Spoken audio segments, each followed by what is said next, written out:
नमस्कार विद्यार्थी मित्रांनो, मागील लेक्चरला आपण बुककीपिंग अँड अकाउंटन्सी या विषयामध्ये सुरुवातीला आपण नॉट फॉर प्रॉफिट कन्सर्न या सेकंड प्रकरणाचं सुरुवातीचा इंट्रोडक्टरी पार्ट अभ्यासला. त्यामध्ये इंट्रोडक्शन,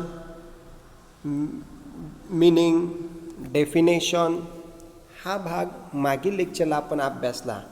आता या ठिकाणी त्यानंतर आपण रिसीट अँड पेमेंट अकाउंटचा फॉर्मॅट अभ्यासला. त्यामध्ये सुरुवातीला रिसीट आणि पेमेंट अकाउंट हे अभ्यासत असताना receipt and payment account it is a real account, हे रियल अकाउंट आहे. त्यालाच आपण या कॅश अकाउंटसुद्धा म्हणतो, कारण डेबिटला रिसीट आलेले पैसे आणि क्रेडिट साईडला पेमेंट्स म्हणजे गेलेले पैसे, अशा पद्धतीने आपण रिसीट आणि पेमेंट अकाउंट याचा व्यवस्थितरित्या अभ्यास मागील लेक्चरला केलेला आहे. आणि आता या तासाला आपल्याला रिसीट आणि पेमेंट अकाउंट दिलेलं असतं क्वेश्चनमध्ये, आणि त्यावरून आपल्याला income and expenditure account and balance sheet तयार करायचं आहे. मग सुरुवातीला या ठिकाणी तुम्हाला काही शॉर्टकट कीज तुम्हाला सांगणार आहे की ज्याचा बेनिफिट तुम्हाला तुमच्या या अकाउंटचा स्टडी करताना होणार आहे, की जो तुम्ही वापरून तुमच्या रिसीट आणि पेमेंट अकाउंटचा कशा पद्धतीने एंट्रीज करणार आहात, त्याचं रेकॉर्डिंग कसं करायचं आहे ते या ठिकाणी सेकंड प्रकरणात आपण शिकणार आहोत. सुरुवातीला विद्यार्थी मित्रांनो तुम्ही व्यवस्थित लक्ष द्या, तरच तुम्हाला या ठिकाणी समजेल की कोणता पॉईंट कुठे येत आहे, कोणता घटक कोणत्या ठिकाणी आपण पोस्टिंग करत आहोत. त्यासाठी सुरुवातीला बघा, रिसीट अँड पेमेंट अकाउंट तुम्हाला PPTमध्ये दिसतंय. डेबिट साईडला रिसिप्ट अमाऊंट रुपीज आहे, इनर आउटर कॉलम असतात, पण इथं सुरुवात फक्त आम्ही आउटर कॉलमच या ठिकाणी तुम्हाला दाखवलेला आहे. आणि क्रेडिट साईडला बघा पेमेंट अमाऊंट रुपीज दिसतंय. म्हणजे या सुरुवातीला पहिलं जे अकाउंट आहे तुम्हाला रिसिप्ट अँड पेमेंट अकाउंटचं फॉर्मॅट दिसत आहे. आता त्याचा वापर करून बघा, लक्षात घ्या, आपल्याला इन्कम आणि एक्सपेंडिचर अकाउंट तयार करायचं आहे. मग इन्कम अँड एक्सपेंडिचर अकाउंट तयार करत असताना सुरुवातीला बघा रिसिप्टचे सर्व पॉईंट या ठिकाणी इन्कम साईडला आपण दाखवत आहोत. म्हणजे हे महत्त्वाचा घटक आहे. रिसिप्टचे सगळे पॉईंट असतील ते सगळे कोणत्या साईडला येणार आहेत, रिसिप्टचं इन्कमला लिहिणार आहोत आपण.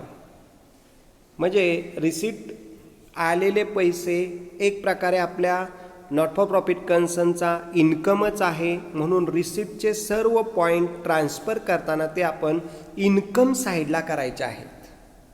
म्हणजे रिसिट आणि पेमेंटच्या डेबिट साईडचे रिसिप्टचे सगळे पॉईंट असतील, पोस्टिंग असतील, पर्टिक्युलर आयटम्स असतील, ते आपण रिसिप्टचे सगळे आयटम्स या ठिकाणी आपण इन्कम साईडला पोस्टिंग करणार आहोत. म्हणजे रिसीट आणि पेमेंटमधलं या ठिकाणी आपण रिसीटचं इन्कमला लिहिणार आहोत. हे शॉर्टकट की सांगतोय, जेणेकरून तुम्हाला या ठिकाणी त्याचा प्रॉब्लेम सोडवताना फायदा होणार आहे.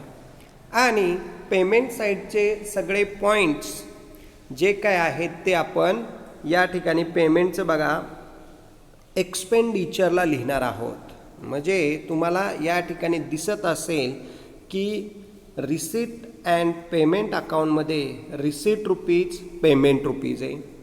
पेमेंट एक प्रकारे खर्च केलेला आहे, तोच पेमेंट या ठिकाणी आपण एक्सपेंडिचरला म्हणजेच डेबिट साईडला लिहिणार आहोत. म्हणजे थोडक्यात सांगायचं झालं तर रिसीट डेबिटचे पॉईंट हे इन्कमला क्रेडिटला ट्रान्सफर करणार आहोत, आणि पेमेंट हे क्रेडिटला आहे ते आपण डेबिटला एक्सपेंडिचरला ट्रान्सफर करणार आहोत. अशा पद्धतीने पहिलं अकाउंट आहे तुमचं रिसीट आणि पेमेंट अकाउंट. हे तुम्हाला क्वेश्चन्समध्ये देतात, त्याचा वापर करून तुम्ही इन्कम अँड एक्सपेंडिचर अकाउंट आणि बॅलन्स शीट तयार करायचं आहे. म्हणजे विद्यार्थी मित्रांनो, रिसीटचे सगळे पॉईंट्स हे इन्कमला लिहायचे आहेत आणि पेमेंटचे बऱ्यापैकी सर्व पॉईंट्स हे एक्सपेंडिचरला लिहिणार आहोत. बाकीच्या ज्या काय ॲसेट्स असतील त्यानंतर मी सांगणार आहे त्या कुठं येणार आहेत. रिसीटची पण एखादी दुसरी लायबिलिटी असू शकते, ती पण मी सांगणार आहे.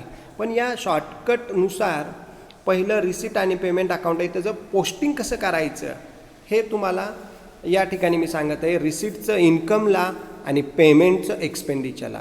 आता यावरून आपल्याला काय करायचं आहे, इन्कम आणि एक्सपेंडिचर अकाउंट तुम्हाला दिसत असेल तर इन्कम आणि एक्सपेंडिचर अकाउंट हे सेकंड तुमचं अकाउंट आहे, इन्कम अँड एक्सपेंडिचर अकाउंट. बघा, सुरुवातीला लिहित असताना income and expenditure account it is a nominal account. हे इन्कम आणि एक्सपेंडिचर अकाउंट नॉमिनल अकाउंट आहे. त्याचं काम या ठिकाणी तिथं पोस्टिंग करत असताना ते प्रॉफिट अँड लॉस सारखंच आहे, परंतु नॉट फॉर प्रॉफिट कन्सर्नमध्ये या ठिकाणी इन्कम अँड एक्सपेंडिचर अकाउंट आपण तयार करतो आणि कंपनी पार्टनरशिप फर्ममध्ये प्रॉफिट अँड लॉस अकाउंट तयार करत असतो. म्हणजे income and expenditure it is same from profit and loss account. ते प्रॉफिट अँड लॉस अकाउंट सारखंच आहे. मग या ठिकाणी इन्कम अँड एक्सपेंडिचर अकाउंट लिहित असताना बघा, सुरुवातीला मोठं स्पेलिंग लिहायचं आहे की एक्सपेंडिचर अमाऊंट रुपीज, आणि म्हणजे डेबिटला सगळे एक्सपेंडिचर लिहायचे आहेत आणि क्रेडिटला सगळे इन्कम्स लिहायचे आहेत. आपल्याला जे काही इन्कम आहेत ते सर्व क्रेडिट साईडला. सुरुवातीला नाव आहे इन्कम अँड एक्सपेंडिचर, पण सुरुवातीला मोठं स्पेलिंग येणार आहे expenditure amount rupees. Inner outer या ठिकाणी तुम्ही विचारात घ्यायचं आहे. मी फक्त आउटर कॉलम मुद्दाम दाखवलेला आहे की तुमच्या लगे लक्षात येईल. जर ॲडजस्टमेंट असेल तर इनर साईडला घेणार आहोत, नाहीतर बऱ्यापैकी आपण पोस्टिंग आउटर साईडला करणार आहोत. म्हणजे इन्कम अँड एक्सपेंडिचरमध्ये सुरुवातीला मोठं स्पेलिंग एक्सपेंडिचर अमाऊंट रुपीज आणि क्रेडिटला इन्कम अमाऊंट रुपीज.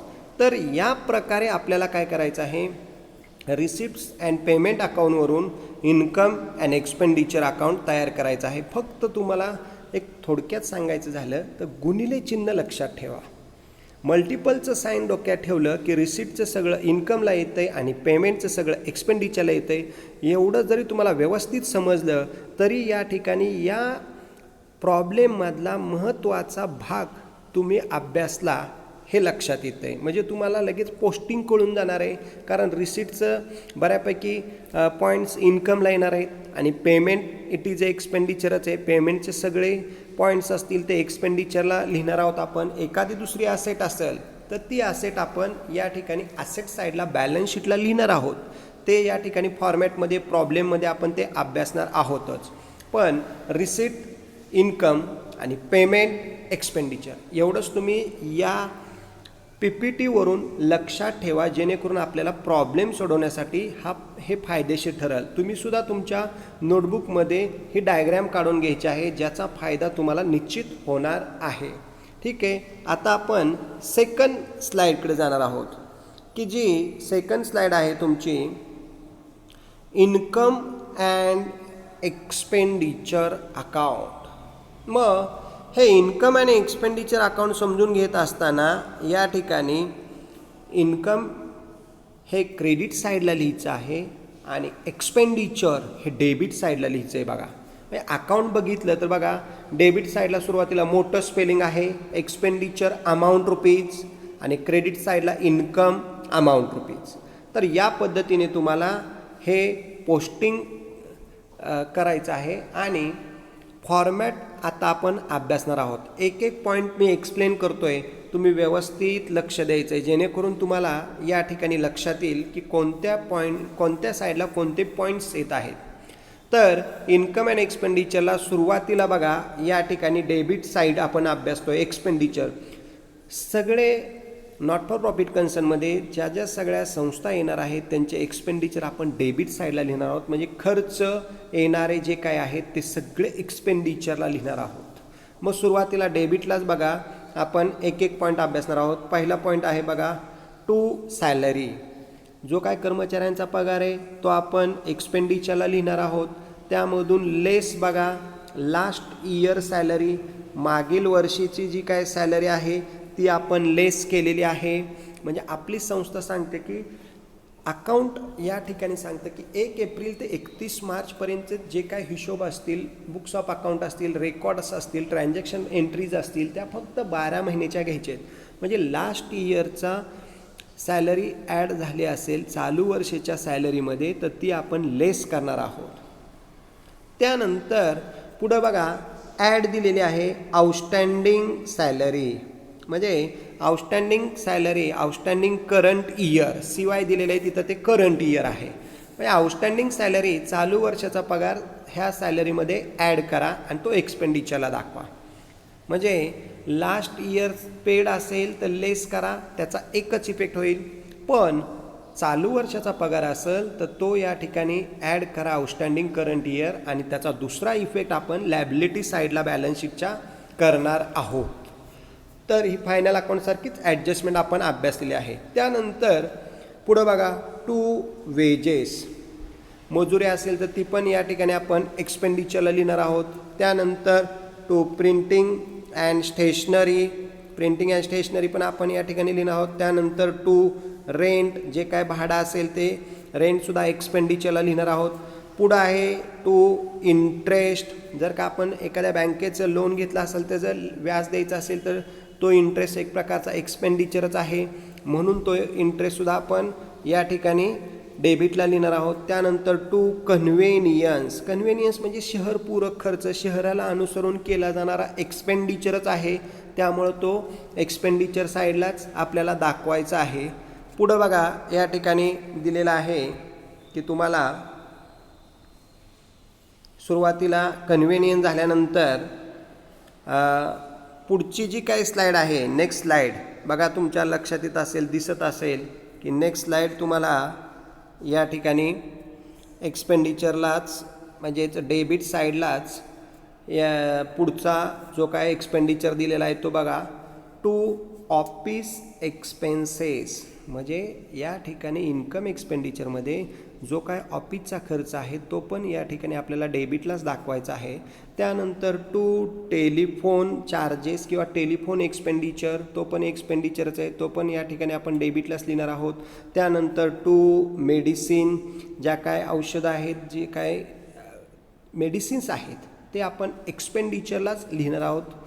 त्यानंतर पुढं आहे टू स्पोर्ट्स मटेरियल, खेळाचं साहित्य असेल किंवा क्लब असेल, लायन्स क्लब असेल, क्रिकेट क्लब असेल, विविध या ठिकाणी स्पोर्ट्स क्लब असतील त्यांचे जे काय स्पोर्ट्स मटेरियल आहे एक प्रकारचा एक्सपेंडिचर आहे. त्यानंतर टू रिपेयर्स अँड मेंटेनन्स, पुढं स्पेलिंग मुद्दाम या ठिकाणी मेंटेनन्स आहे, जो काय दुरुस्ती खर्च आहे तो पण या ठिकाणी आपण एक्सपेंडिचरला लिहिणार आहोत. त्यानंतर पुढं आहे टू इलेक्ट्रिसिटी. आता इलेक्ट्रिसिटी म्हणजे आपलं लाईट बिल जे काय आहे ते सुद्धा एक प्रकारचं एक्सपेंडिचर आहे, त्यामुळे आपण ते डेबिटला लिहिणार आहोत. पुढं आहे टू डेप्रिसिएशन. आता डेप्रिसिएशन एक प्रकारच्या ज्या काय ॲसेटच्या झीज असतील त्या आपण एक्सपेंडिचरला दाखवणार आहोत. त्यानंतर पुढं या ठिकाणी सन्ड्री एक्सपेन्सेस, किरकोळ खर्च असेल तर तो पण या ठिकाणी आपण डेबिट साईडलाच म्हणजे एक्सपेंडिचरलाच लिहिणार आहोत. आणि सगळ्यात शेवटी हे income and expenditure account close केल्यानंतर आपल्याला जो काय या ठिकाणी फाइंड आउट करायचा आहे तो म्हणजे सरप्लस. हा घटक महत्त्वाचा आहे की इन्कम अँड एक्सपेंडिचर अकाउंटला आपल्याला टू सरप्लस फाइंड आउट करून काढायचा आहे. एक प्रकारचा तो प्रॉफिटच आहे, परंतु नॉट फॉर प्रॉफिट कन्सर्नमध्ये या ठिकाणी सरप्लस म्हणतात आणि ट्रेडिंग ऑर्गनायझेशनमध्ये, पार्टनरशिप फर्ममध्ये, कंपनीमध्ये त्याला आपण टू नेट प्रॉफिट म्हणतो आणि इन्कम अँड एक्सपेंडिचरमध्ये या ठिकाणी आपण डेबिटला टू सरप्लस या ठिकाणी लिहित असतो आणि तो फाइंड आउट करतो. अशा प्रकारे इन्कम अँड एक्सपेंडिचरची डेबिट साईड आपली एक्सपेंडिचर आपण अभ्यासलेली आहे. आता या ठिकाणी परत पहिल्या स्लाईडवर जाऊन आपण इन्कम साईड अभ्यासणार आहोत. बघा या ठिकाणी तुम्हाला दिसत असेल की इन्कम साईड आपल्याला क्रेडिटला दिसत आहे. इन्कम साईड की इन्कमला आपल्याला जेवढे काय इन्कम आहेत ते क्रेडिट साईडला लिहायचे आहेत. त्यामध्ये इन्कमनुसार त्याच्या एंट्रीज करायच्या आहेत आपल्याला. बघा सुरुवातीला बघा इन्कम साईडला by subscription. Subscription it is a remuneration किंवा सभासद फी वर्गणी आपण त्याला म्हणू शकतो, रेम्युनरेशन असं म्हणू शकतो. सबस्क्रिप्शन सभासदांकडून आपण फी घेतलेली असेल तर ती सबस्क्रिप्शन मानधन वगैरे असेल तर ते इन्कम येत आहे, इन्कम साईडला आपण लिहिणार आहोत. मग हे सबस्क्रिप्शनमध्ये लास्ट इयर रिसिव्ड असेल म्हणजे मागील वर्षाचं जर सबस्क्रिप्शन असेल तर ते लेस करणे, मागील वर्षाचं असेल तर ते या ठिकाणी सबस्क्रिप्शन लेस करायचं आहे. आणि नेक्स्ट इयर रिसिव्ड असेल तर ते पण लेसच करायचं आहे.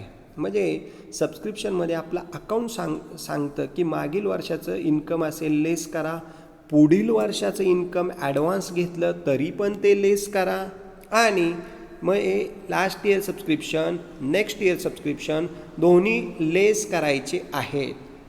आणि पुढं या ठिकाणी करंट इयर रिसिव्ड म्हणजे चालू वर्षाचं सबस्क्रिप्शन आपल्याला ॲड करायचं आहे.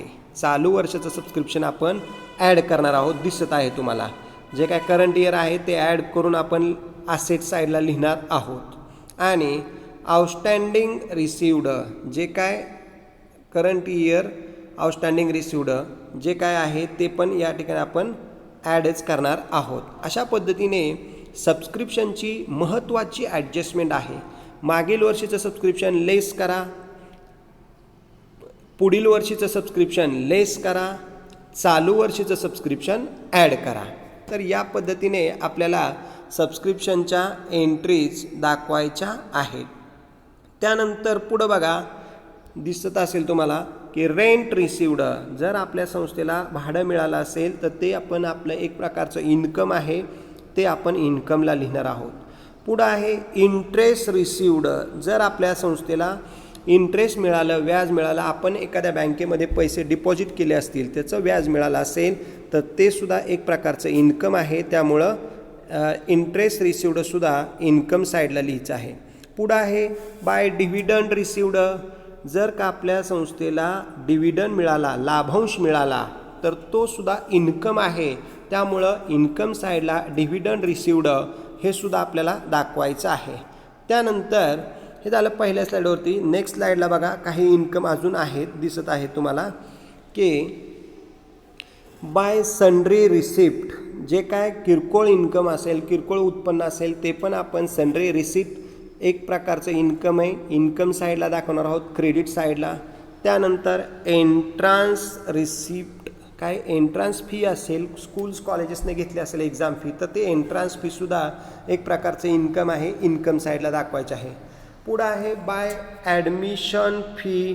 जे काय संस्था आहेत त्या सभासदांना ॲडमिशन देत असताना ज्या काय फी घेत आहेत त्यासुद्धा एक प्रकारचं इन्कम आहे. त्यामुळं ॲडमिशन फीसुद्धा इन्कम साईडला दाखवायचे आहे. त्यानंतर बाय डोनेशन.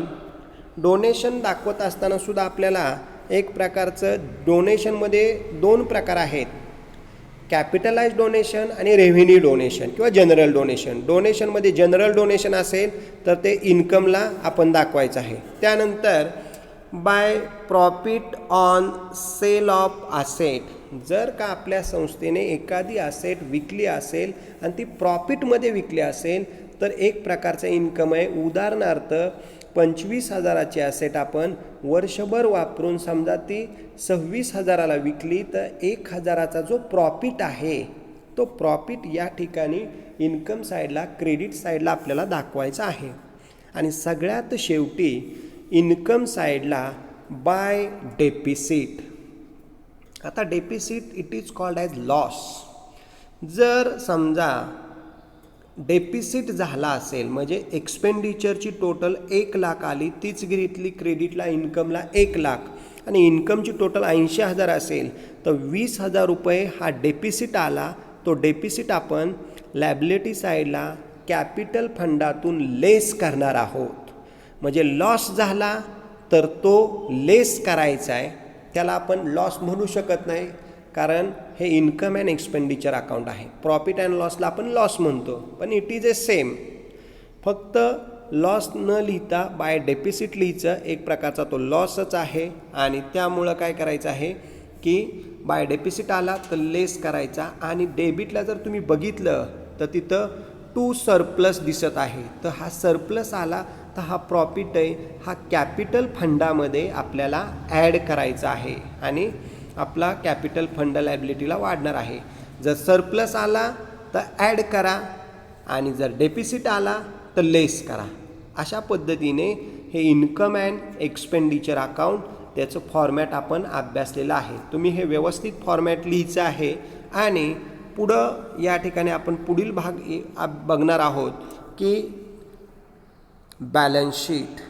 आता आपल्या फर्मने या ठिकाणी इन्कम अँड एक्सपेंडिचर अकाउंट अभ्यासल्यानंतर बॅलन्स शीटसुद्धा आपल्याला बघणं अपेक्षित आहे. आता बॅलन्स शीट हे फायनल अकाउंटमध्ये तुम्ही अभ्यासलेलं आहे, तेन हे balance sheet it is same.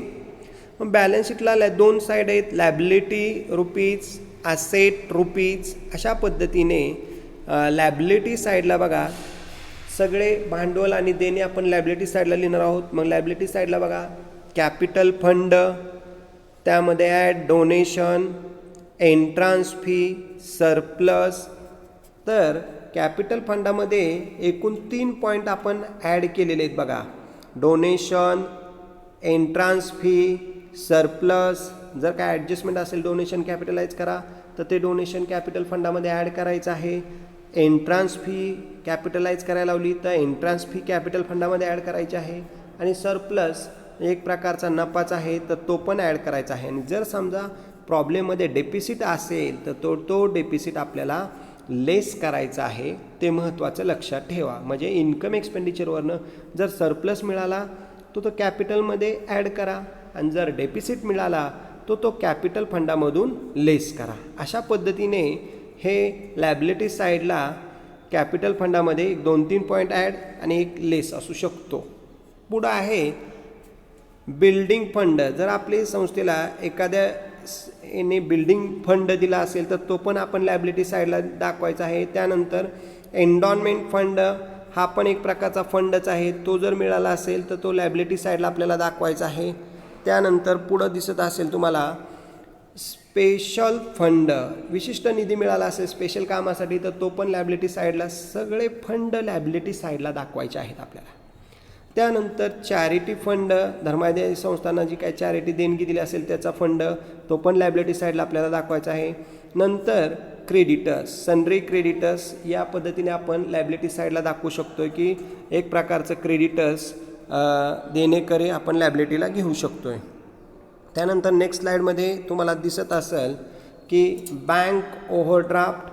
जर आपण बँकेकडून हे अधिकर्ष सवलत सुविधा घेतली असेल तर ती पण एक प्रकारची लॅबिलिटी आहे. बँक ओव्हरड्राफ्ट पण लॅबिलिटीला घ्यायचं आहे. त्यानंतर ऑदर लोन्स, जे काय ऑदर लोन्स असतील तर ते पण आपण लॅबिलिटी साईडला घेणार आहोत. त्यानंतर पुढं आहे आउटस्टँडिंग एक्सपेन्सेस, जर का खर्च देणं असेल तर ते पण या ठिकाणी आपण लॅबिलिटी साईडला दाखवायचं आहे. नंतर प्री रिसिव्ड इन्कम, जर आपण आगाऊ इन्कम पुढील वर्षीचं घेतलं असेल तर ते पण एक प्रकारची आपली लॅबिलिटी आहे, देणं आहे, त्यामुळं ते लॅबिलिटीला दाखवायचं आहे. आणि शेवटी लाईफ मेंबरशिप फी, सभासद वर्गणी किंवा सभासद फी. एखादा सभासद सोडून जात असताना त्याला आपण सुद्धा एक प्रकारची लाईफ मेंबरशिप फी लॅबिलिटीज आहे. म्हणजे बॅलन्स शीटच्या आत्ता आपण लॅबिलिटी सगळ्या अभ्यासलेल्या आहेत. आता आपल्याला असेट्स बघायचे आहेत. फायनल अकाउंटमध्ये सुद्धा आपण या वेगवेगळ्या प्रकारच्या असेट अभ्यासलेल्याच आहेत, पण एखादी दुसरी नवीन असेटसुद्धा या टॉपिकमध्ये तुम्हाला दिसणार आहे, अभ्यासायचे आहे. बघा असेट साईडला, असेटला या ठिकाणी कॅश इन हँड, जी काय रोख रक्कम असेल ती आपली असेट आहे. नंतर कॅश ॲट बँक, जे काय बँकेतली शिल्लक आहे तीसुद्धा असेट आहे. नंतर फिक्स्ड डिपॉझिट, जर समजा आपल्या बँकेमध्ये आपल्या संस्थेमध्ये इतर व्यक्तींनी FD केले असेल किंवा आपण FD केली असेल तर ती फिक्स्ड डिपॉझिट आपली असेट आहे इतर संस्थांमध्ये. त्यानंतर इन्व्हेस्टमेंट, आपण शेअर्स मार्केटमध्ये, सोन्यामध्ये, या ठिकाणी इतर बँकांमध्ये, इतर इन्स्टिट्यूटमध्ये इन्व्हेस्टमेंट केली असेल तर ती पण आपली असेट आहे. त्यानंतर डेटर्स, येणेकरी, ती पण असेट आहे. त्यानंतर building, it is an asset. Machinery, it is an asset. Equipment, it is an asset. आणि पुढे इक्विपमेंट म्हणजे साधनसामग्री, पुढं दिलेलं आहे या ठिकाणी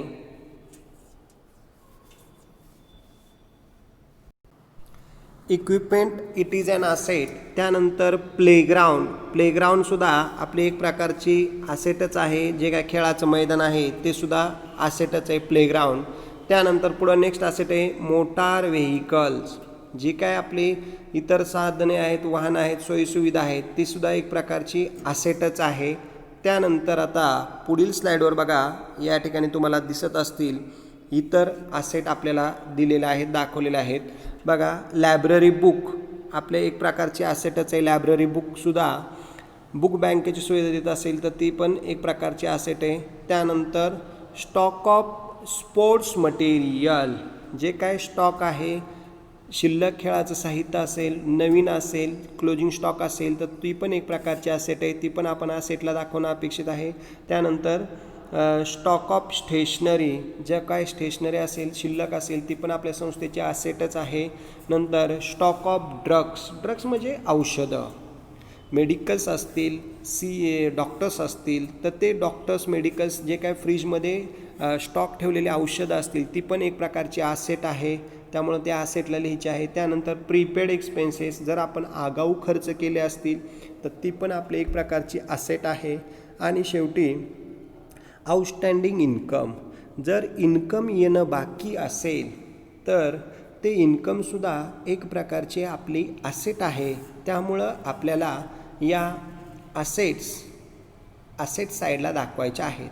अशा पद्धतीने विद्यार्थी मित्रांनो, आपण जर बघितलं तर हे बॅलन्स शीट तुम्हाला दिसत आहे की जे बॅलन्स शीट तुम्हाला या बॅलन्स शीटमध्ये लायबिलिटी साईड आणि असेट साईड या दोन्ही आहेत आणि दोन्हीचं पोस्टिंग व्यवस्थितरित्या तुम्ही इन्कम अँड एक्सपेंडिचर अकाउंट तयार करायचं आहे.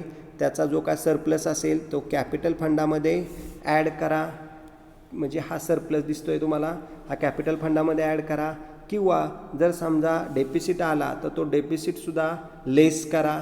आणि नंतर तुमचं बॅलन्स शीटची लायबिलिटी साईडची टोटल 10 लाख आली तर असेटची सुद्धा टोटल 10 लाखच आली पाहिजे, तरच हा प्रॉब्लेम व्यवस्थितरित्या तुमचा टॅली होणार आहे आणि तुम्हाला आउट ऑफ मार्क्स या टॉपिकला मिळणार आहे.